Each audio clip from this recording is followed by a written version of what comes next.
사람의 지혜와 하나님의 지혜에 대해서 말씀을 나눕니다.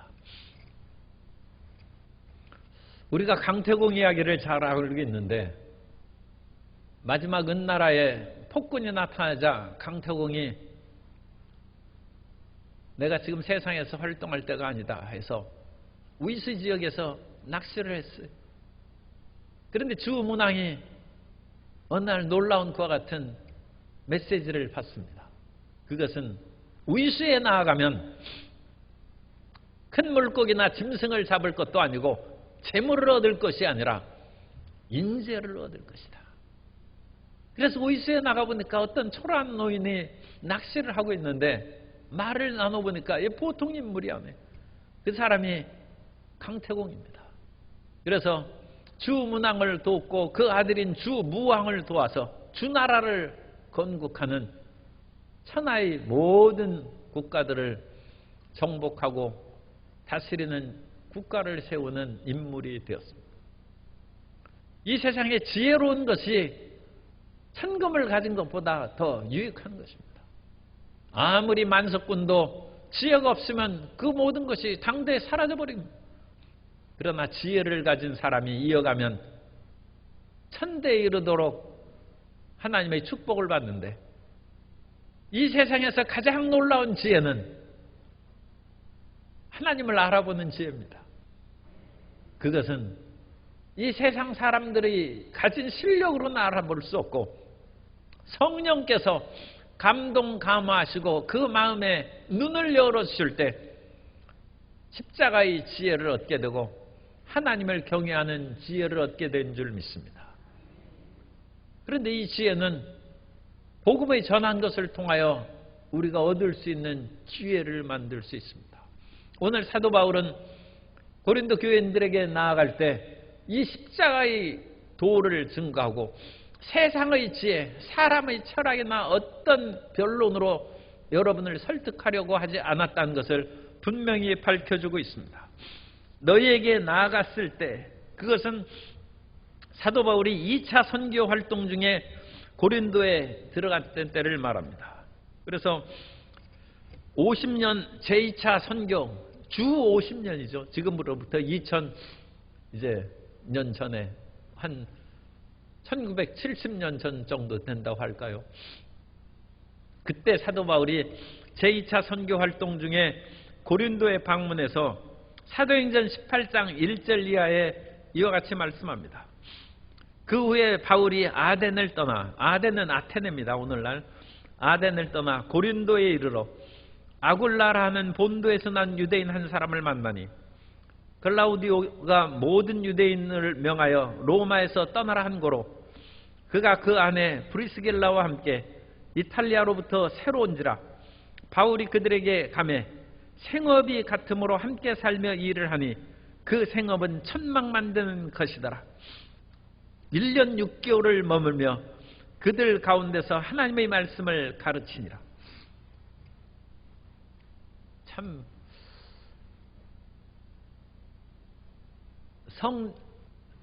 청소부가 성자가 된 청소부 뭐 그런 그 글이 있습니다만 천막을 만든 사람이 성 바울입니다.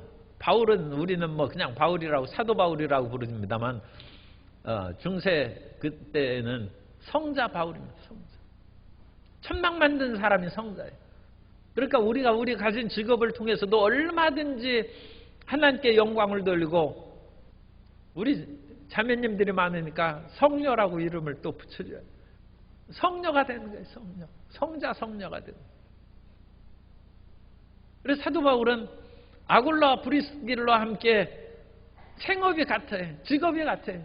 그 직업은 대단한 요즘 나오는 사자 돌리는 직업이 아니라 천막 만드는 사람이에요. 그런데 그들이 1년 6개월을 머물며 고린도 그 지역 가운데서 하나님의 말씀을 담대히 가르쳤다는 거죠. 그런데 이 하나님의 말씀을 하나님의 증거라고 표현합니다. 1절에 보면 형제들아 내가 너에게 나아가 제2차 선교 여행 때죠. 하나님의 증거 말트리온이라는 단어를 쓰는데 이것은 순교자 말투스, 너희가 나에게 증인이 된다. 그것도 순교자인 말투스와 같은 그런 단어입니다. 그래서 하나님의 생명의 그런 증거 말씀을 가르친다. 그런데 이 증거라는 그 단어를 또 다른 데서는 비밀이라고, 우리 성도님들이 가진 성경 가운데 주가 달린 성경을 보면 그 주에 표시가 되어 있죠. 이라고 표시하고 어떤 사본에 비밀을. 그래서 이 성경은 이 원본만 원본이 어떤 것인지 그것은 우리가 알 수 없고 수많은 원본을 베껴 쓴 사본이 오늘날 전해옵니다. 그래서 사본마다 그리스도 예수의 그런 복음의 진리는 뭐 그것은 100% 완벽하다고 할 수 있습니다만 이런 단어나 글귀 그런 것은 조금씩 차이가 있습니다. 성경에 어떤 구절은 빠져 있기도 해요. 그래서 다른 사본은 하나님의 비밀을 증거합니다. 그래서 이 비밀이라는 것이 왜 중요한 단어냐? 모든 사람에게 알려지지 않기 때문입니다. 오늘날 우리가 예수님을 믿는 것은 그 비밀이 우리한테 계시가 된 거예요. 이 비밀은 눈이 열리지 않은 사람은 보지를 못하는 것입니다. 그런데 성령께서 함께 하신 사람에게는 눈이 열려서 이 비밀을 보는 거예요. 강태공이 그야말로 천하를 이끌 수 있는 훌륭한 재상감이라는 것이 주문왕의 눈이 열려서 그 사람을 보는 거예요. 이게 하찮은, 그 당시 강태공이 한 80 됐다고 그래요. 아유 뭐 시골 그냥 노인이다. 그렇게 지나쳤으면 인재를 못 얻는 것이죠. 그런데 눈이 열려서 그 사람을 사용함으로 천하를 얻게 되는 것처럼 예수 그리스도의 십자가의 복음은 하나님의 비밀이라는 거예요. 이 비밀을 여러분들이 알고 그것을 믿고 살아가게 된 것을 감사하고 기쁘게 여겨야 됩니다. 그리고 이와 같은 비밀을 서로 깨달은 사람끼리 모인 곳이 교회인 것입니다. 교회에서는 이것을 너무 강조하면 또 비밀 결사대가 되는데, 아유 여기는 사실 우리가 비밀을 아는 사람들끼리 모인 거예요. 그래서 세상 사람들은 알지를 못해요. 그래서 세상 사람들은 교회 안에서 얼마나 놀라운 하나님의 축복과 은혜가 있고 세상의 어떤 시련과 고난에도 불구하고 희망을 갖고 살아가는 놀라운 은혜가 있는지 알 수가 없어요.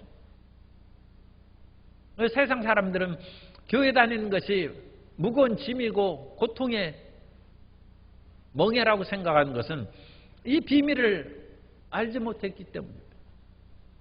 그런데 이 하나님의 비밀이 예수 그리스도 안에서 우리에게 비춰지고 이 비밀이 밝히 드러난 것을 계시라고 합니다. 그래서 예수 그리스도의 계시가 우리에게 임한 줄 믿습니다. 우리에게 열려진 것입니다. 열려진 것이다. 그래서 이 하나님의 증거 또는 하나님의 비밀을 전할 때 말과 지혜의 아름다운 것으로 아니하였나니.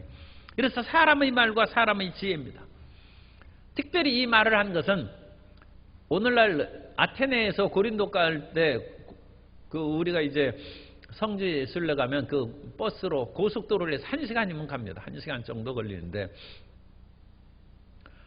바로 그 아덴에서 제가 아까 읽어드렸죠. 사도행전 18장 1절 그 후에 바울이 아덴을 떠나 고린도에 이르러. 그래서 이 아덴에서 사도 바울이 설교를 했는데 그 아덴에는 아테네입니다. 소크라테스가 400년 전에 살았고 플라톤이 있고 아리스토텔레스가 있던 그 아테네 철학자들이 즐비한 것이죠. 그런데 그곳에서 사도 바울도 이미 상당히 학식 있는 그런 사람이기 때문에 아마 헬라어도 능통하고 히브리어는 유대인으로서 가말리엘 문화에서 랍비 공부를 했으니까 능통하고 그래 헬라의 그런 모든 것을 잘 알죠. 그러니까 거기에서 헬라 철학자들하고 온갖 그런 철학과 문학과 시를 가지고 그들에게 탁월하게 설교를 했어요. 그런데 성경에 보면 그 반응이 별로 좋지 않았어요. 아, 이 사람은 뭐 유식한 사람인가 보다, 그런 식으로 자기들이 생각했을지 몰라도 예수 그리스도의 비밀의 계시를 열어주는 데는 세상의 말과 지혜가 그걸 못 연다는 것입니다. 이 세상의 어떤 지혜와 능력으로도 십자가의 비밀을, 그 비밀의 커튼을 못 열어요. 십자가의 비밀의 커튼은 성령께서 열어주신 것입니다. 그러므로 오늘 우리가 다른 사람에게 접근할 때는 좀 시도 얘기하고 철학도 얘기하고 영화 본 얘기도 하고 그런 것이 필요할지라도 그것은 짧게 얘기해야 돼요.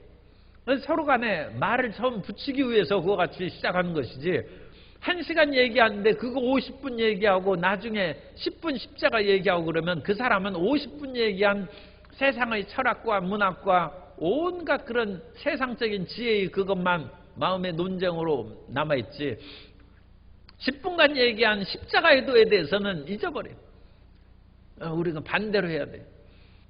10분만 말문을 열 때 세상의 영화 본 얘기, 철학적인 얘기를 딱 하고, 그 다음에 50분은 듣기 싫어해도 십자가에 대해서 얘기해요. 그래서 그 사람의 마음 가운데 오직 십자가의 비밀만, 이게 난 알 수가 없는데 온 머리에 그것이 맴돌 수 있도록 그렇게 하면 전도에 성공할 줄 믿습니다.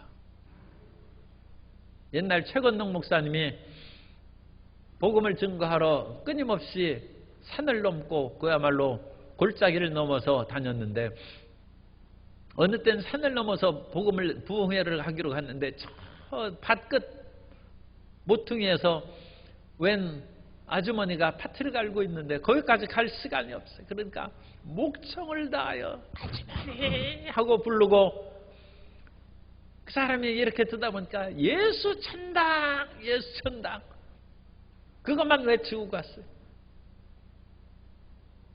그런데 그 밭에서 일하던 사람이 귓속에서 예수 천당만 냅는, 틀림없이 이게 무슨 예수 귀신이 들렸나 보다 해가지고 무당이 당신 예수 귀신 들렸는데 이건 내가 못 고치니까 예수 믿으라고. 그래서 복음을 받아들였다는 그런 얘기가 있습니다. 그리스도의 십자가의 도를 증거함으로써 하나님의 품으로 이끄는 우리가 되어야 될 줄로 믿습니다. 사도 바울이 아테네에서 상당히 그 유식한 사람들과 더불어 온갖 철학적이고 변론적인 것을 얘기했는데 그 결과는 썩 신통치 않았어요. 사도행전 17장 32절 이하에 보면 그들이 죽은 자의 부활을 듣고, 어떤 사람은 그 아데네의 설교를 끝난 후에 이제 마무리하는 말씀입니다. 그들이 죽은 자의 부활을 듣고 어떤 사람은 조롱도 하고 어떤 사람은 이 일에 대하여 내 말을 다시 듣겠다 하니, 이에 바울이 그들 가운데서 떠나매 몇 사람이 그를 가까이하여 믿으니 그 중에는 아레오바고 갈리 디오누시오와 다마라라 하는 여자와 또 다른 사람들도 있었더라. 그런데 사도행전 17장에서 사도 바울의 설교가 기록된 본문입니다. 이 설교 본문에 예수님에 대한 얘기가 없어요. 그러니까 사도 바울의 설교의 그렇게 1시간 중에 철학적이고 그야말로 사변적인 그런 얘기만을 가득하고 끝에 아마 예수 그리스도의 십자가와 부활에 대해서 얘기했나 봐요.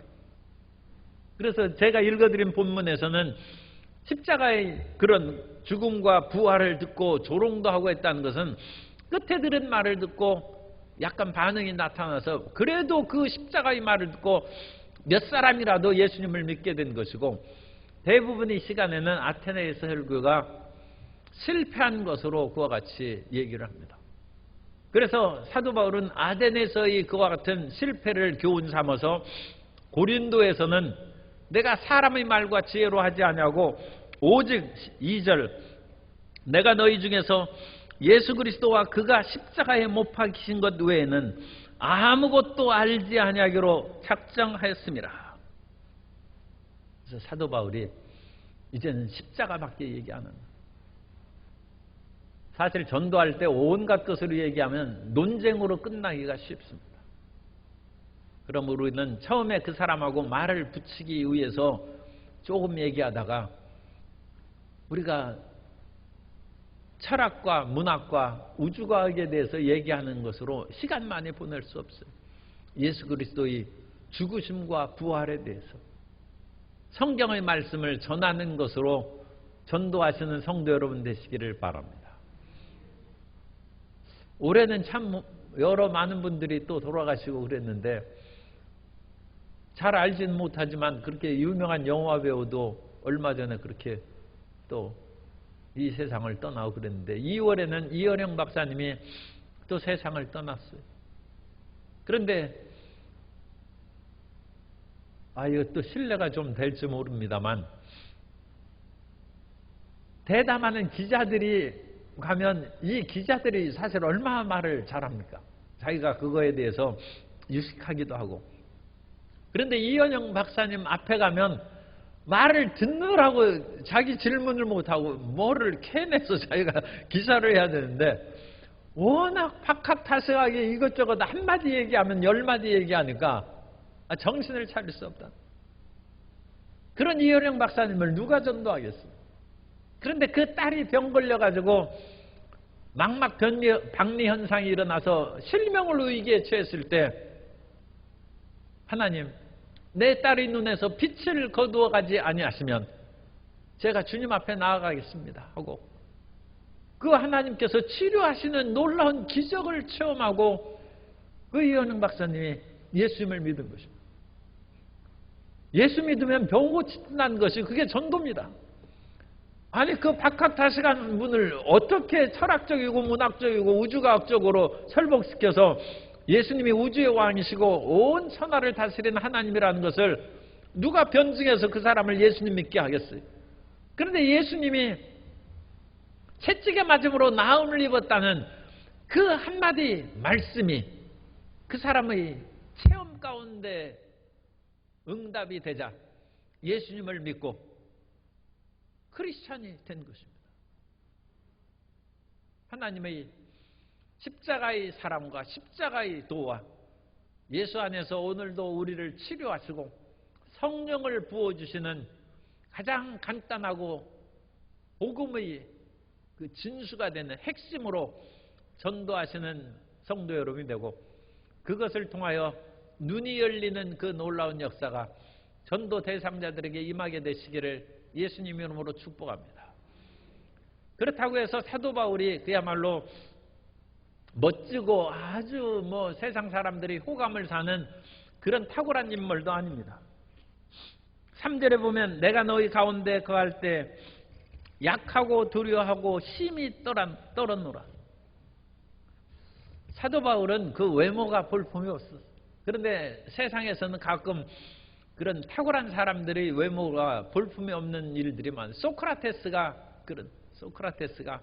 우리가 그리스의 그 모든 조각상들을 보면 그리스의 그런 남자들이 얼마나 멋지고 사실 거기 여자들도 마찬가지죠. 얼마나 멋지고 세계적인 그런 비너스 상이 그 그리스 여자입니다. 비너스. 그런 남자도 마찬가지죠.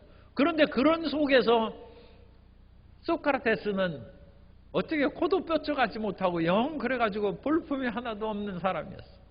키도 땅딸만하고. 그런데 몸은 어찌나 건강한지 전쟁에 3번이나 참전했어요. 소크라테스는 단순한 철학자가 아닙니다. 애국자고 그야말로 군에 서 있고 심지어는 그 추운 겨울에도 맨발로 다녔어요. 어떤 사람은 소크라테스가 가난해서 맨발로 다녔다고 그렇게 얘기하는데 그것도 어느 정도는 맞는 얘기 같습니다. 소크라테스는 그 당시 철학을 얘기하고 돈 받는 그런 사람들하고 자기 자신을 차별화시키기 위해서 제자들에게 돈을 안 받았어요. 아니 선생이 그 가르치는 비용을 안 받으니까 생활할 수가 없죠. 그러니까 그 부인이 얼마나 어렵고 힘들게 살았겠어요. 그러니까 그 부인이 세계 악처 중에 하나예요. 남편이 뭔가 벌어오는 것이 있어야 조용히 살지, 벌어오는 것도 없이 맨날 여기저기 휩쓸려 다니면서 철학 얘기나 하고 있으니 얼마나 그 가정 주부로서는 힘들었겠어요. 그런데 사도 바울도 그렇다는 거예요. 약하고 떨었고 두려웠다는 것입니다. 그런데 그 유명한 그 탤런트 배우죠. 그 세계적 여우 주연상을 받은 그 배우가 별세할 그때 또 우리나라의 귀한 시인 김지아 시인이 지난 주일날 어버이날 돌아가셨는데 그 김지아 시인은 저항 시인으로 유명했어요. 타는 목마름이라는 그런 시집을 내가지고 그것이 출판되자마자 순식간에 2만 부가 팔렸어요.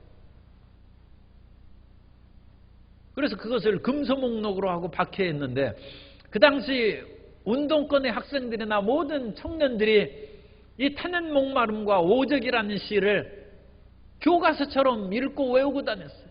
기도문처럼 그것을 읽고 그걸 외웠어요. 타는 목마름으로 자유와 민주를 갈구한. 그런데 김지아 시인이 사형 선고를 받고 감옥 생활을 하면서 그 시를 쓴 것인데 그 사람이 마음은 여렸다는 거예요. 나중에 나는 젊은이들이 뛰어내려서 죽고 죽은 사람을 열사라고 부르는 것을 난 반대한다 해서 운동권에서 변절자라는 소리를 들었어요. 그래서 그것을 인하여 어마어마한 마음의 스트레스를 받고 굉장히 두통에 시달렸다. 머리가 그렇게 아프고 괴로웠다. 심령이 여린 것이죠. 그러다가 그 당시 운동권은 가지 않던 미국을 갔어요. 그런데 미국의 애리조나 사막의 광대한 그것을 보니까 두통이 싹 사라지더랍니다. 마음이 시원해지고, 그러니까 사막은 그 사람은 넓은 사막을 한번 볼 필요도 있어요. 사막이 상당히 아름답습니다. 우리가 거기서 살라고 하면 괴롭지만 옆에다가 그 마실 물 있고 생수통 있고 뭐하고 거기에서 사막 보면 사막이 그렇게 청명하고 맑고 깨끗해. 공기도 깨끗하고, 이 사막의 그런 모래바람은 빼고 그 바람이 불어올 때도 그 사막의 열풍이 얼마나 그것이 좋은지 몰라. 두통이 싹 사라졌어. 그런데 그것을 마치고 다시 한국으로 돌아오는 비행기를 탔는데 내가 내리면 입국장에서 또 진보 그런 사람들이 이 변절자 미국은 왜 갔느냐 하고 티켓 들고 또 나를 그렇게 공격하면 어떡할까? 그걸 생각하니까 다시 골치가 아파지기 시작하고 두통이 심해지기 시작해요. 그런데 입국장에 내려보니까 티켓 든 사람이 없어요. 자기를 반대하는 사람이 없어요. 마음이 안도해가지고 후 한숨을, 그야말로 깊은 안도의 숨을 쉬고 기쁨 가운데 왔다.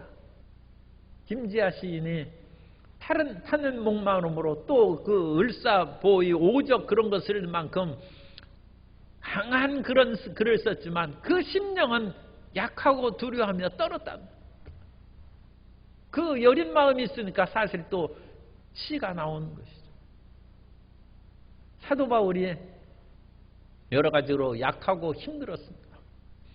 그러나 십자가의 도가 그 마음 가운데 심어지고 성령의 능력으로 말미암아 전도의 열매를 거둔 줄 믿습니다.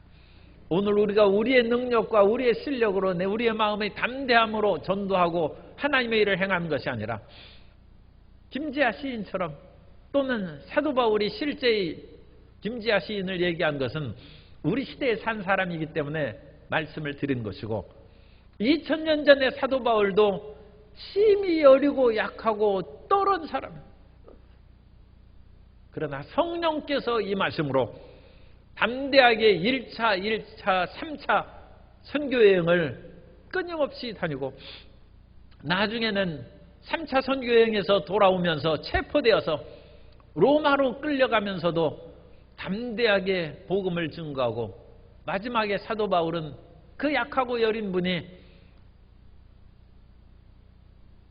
그야말로 참수형을 당했어요.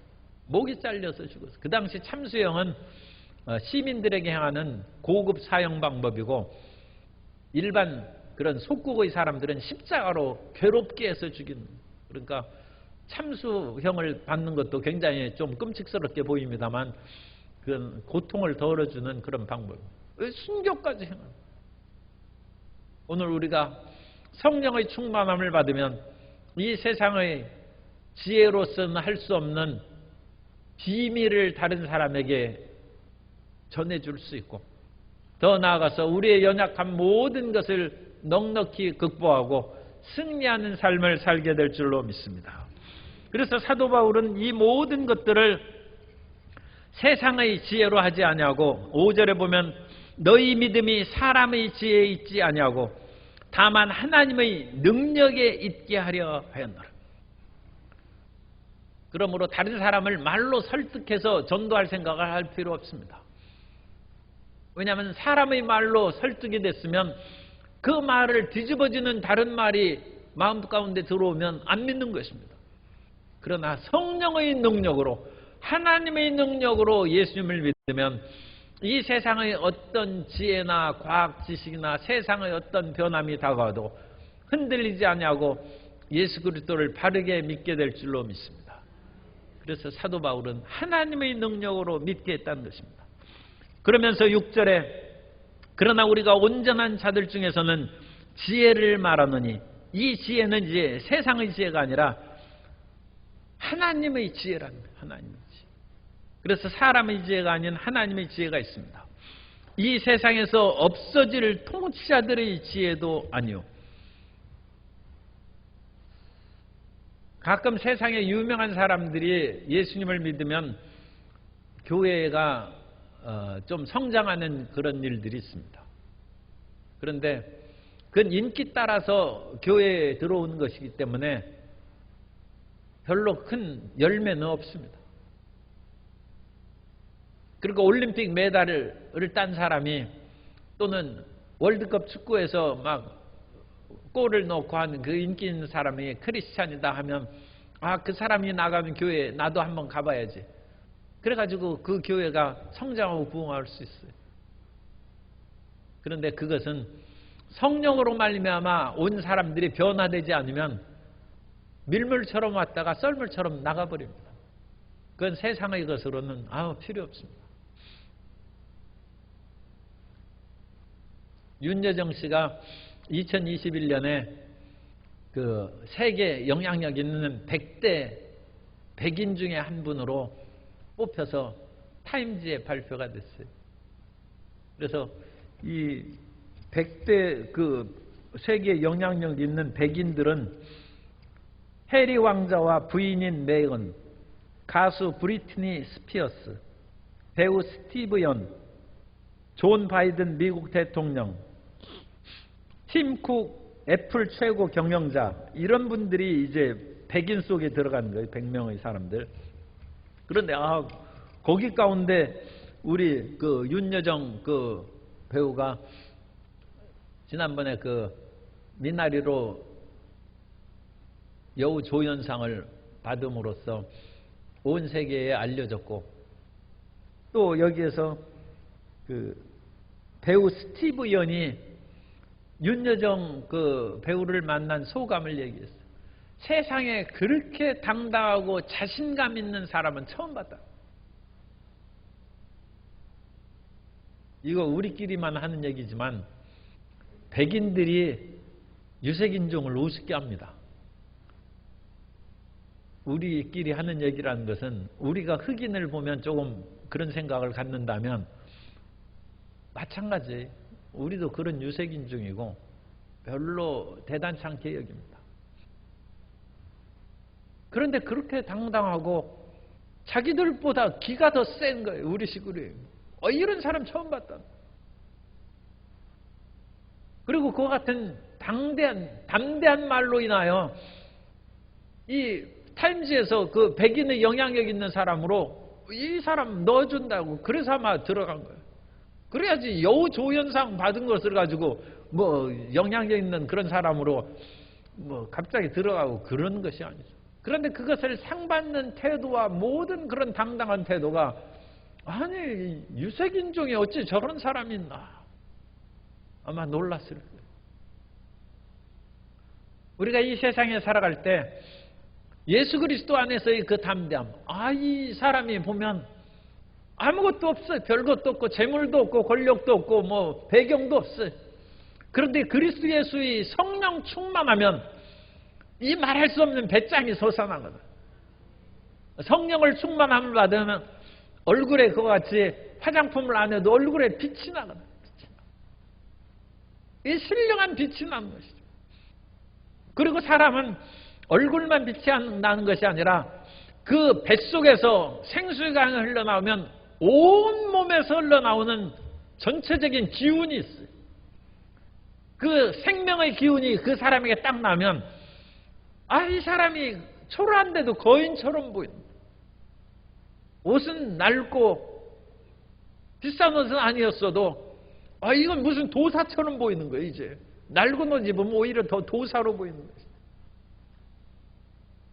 아무리 멋지게 치장해도 속사람이 초라한 사람은 남의 빌려 입은 것 같죠. 그리고 별로 추하게 보이고 아름답게 안 보입니다. 그런 것처럼 사도 바울이 세상의 통치자들도 알지 못하는 이 세상의 그 같은 온갖 권력과 힘을 가진 그런 사람들도 알지 못하는 예수 그리스도의 십자가의 비밀을 증거할 때 성령의 능력으로 행함으로 말미암아 빛나는 존재가 되고 또한 더 많은 사람들에게 하나님의 능력과 영광을 나타나게 된 줄로 믿습니다.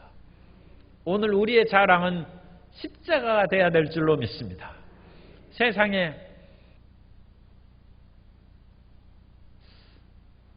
어떤 분이 이런 것도 얘기가 상당히 곤란한데 왜냐하면 금팔찌를 찌고 그 설거지를 하더라고. 내 생각에는 금팔찌를 빼놓고 해야 맞을 것 같은데 그 사람은 설거지하면서 자기 자신의 내가 이렇게 설거지를 하더라도 금팔찌 보니까 그것도 한 서너 돈은 한 5돈은 될지도 몰라요.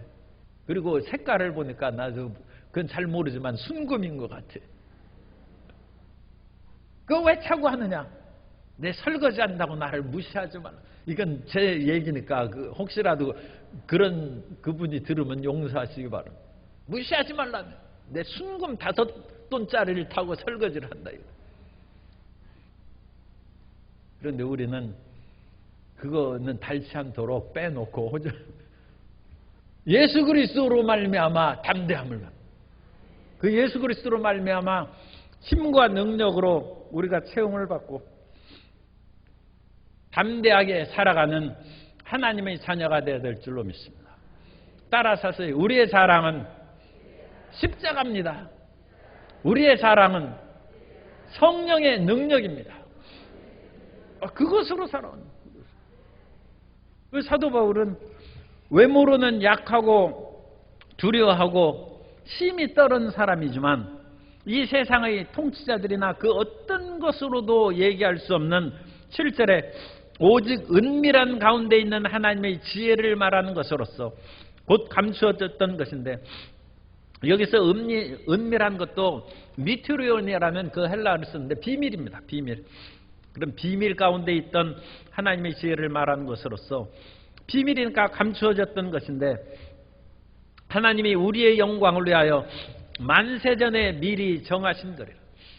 우리가 성령을 받은 것은 하나님의 영광을 체험한 것입니다. 하나님께서는 그의 백성들에게 그같이 영광을 가끔 보여주십니다. 출애굽기 24장 16절 이하에 보면 야훼의 영광이 시내 산 위에 머무르고 구름이 엿새 동안 산을 가리더니 7째 날에 야훼께서 구름 가운데서 모세를 부르시니라. 산후의 야훼의 영광이 이스라엘 자손의 눈에 맹렬한 불같이 보였고 모세는 구름 속으로 들어가서 산 위에 올랐으며 모세가 40일 40야를 산에 있으니라.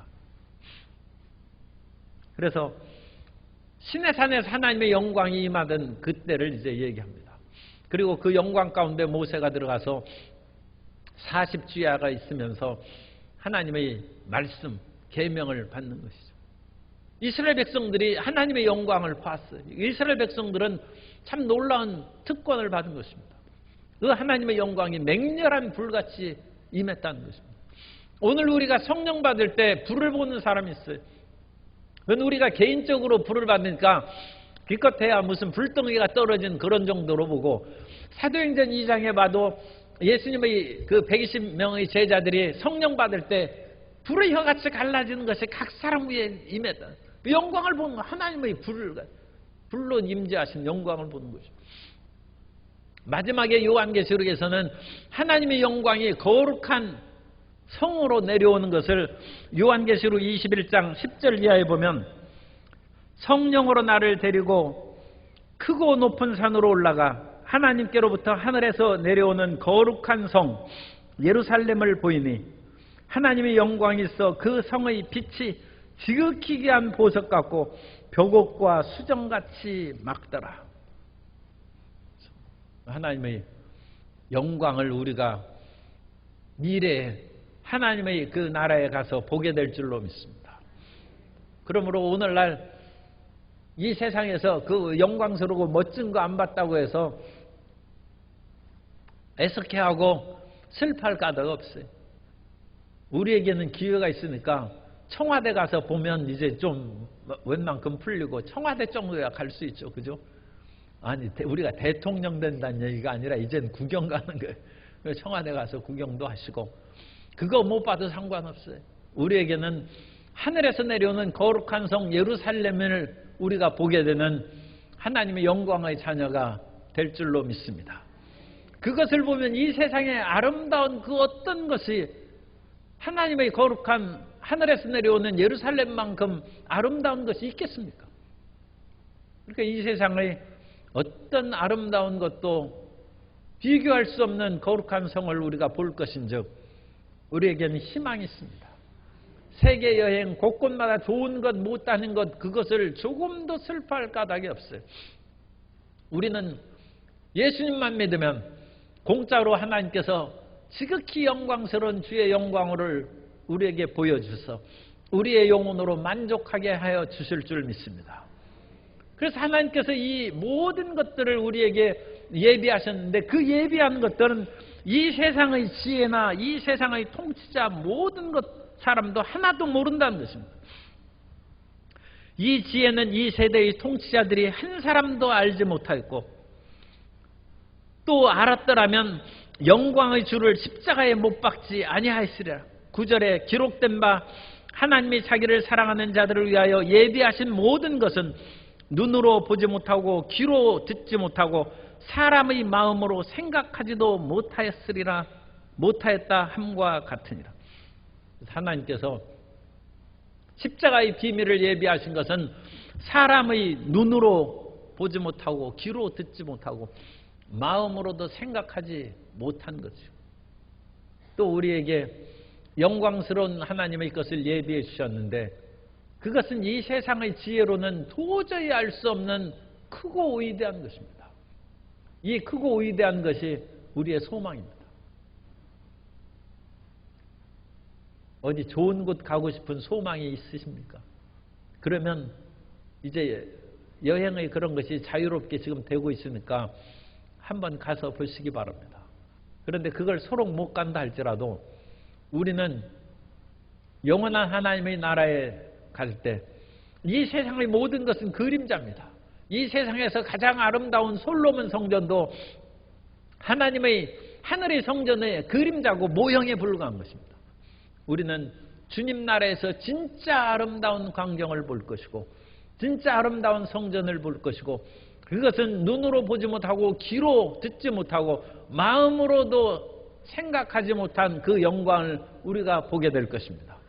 그 모든 것을 예수님을 믿는 사람을 위하여 예비해 주신 줄 믿습니다. 하나님은 예비하신 분입니다. 아브라함이 이삭을 번제로 드리려고 했을 때 뿔난 순양을 나무풀에 걸리게 해서 그 양을 번제로 드리라고 예비해 주신 것처럼 주님께서는 우리의 삶에 모든 것을 예비해 주시고 우리의 일마다 때마다 필요한 것을 채워주시고 마지막에는 이 땅의 그 같은 것들은 사소한 것입니다. 지극히 작은 것으로 우리에게 이 땅에서 누리겠지만 정말로 크고 영광스러운 것은 주님 나라에서 우리가 체험하고 받게 될 줄로 믿습니다. 그러니까 우리는 두 번 받는 거예요. 우리는 이 땅에서도 그 같은 모형 그림자의 그런 것을 받을 뿐만 아니라 진짜 훌륭한 것은 주님 나라에서 우리가 다 받게 될 줄로 믿습니다. 그것이 우리의 소망입니다. 그래서 믿음, 소망, 사랑이 항상 있고 영원하다는 것은 우리가 그런 소망이 있기 때문에 우리가 이 세상을 살아가면서 낙심하지 아니하고 담대히 전진해 나아갈 수 있는 것입니다. 십자가의 비밀을 예수 그리스도의 은혜로 말미암아 깨달았고 성령께서 우리의 눈을 열어주셨은즉 이 세상의 것을 그야말로 바르게 분석하고 분별하는 지혜를 얻을 뿐만 아니라 우리에게 예비하신 그 위대한 소망의 영광스러운 것이 우리를 기다리고 있다는 것을 분명히 기억함으로 빛나는 인생을 살고 담대한 인생을 살아가는 우리 모든 성도님 되시기를 예수님 이름으로 축원합니다.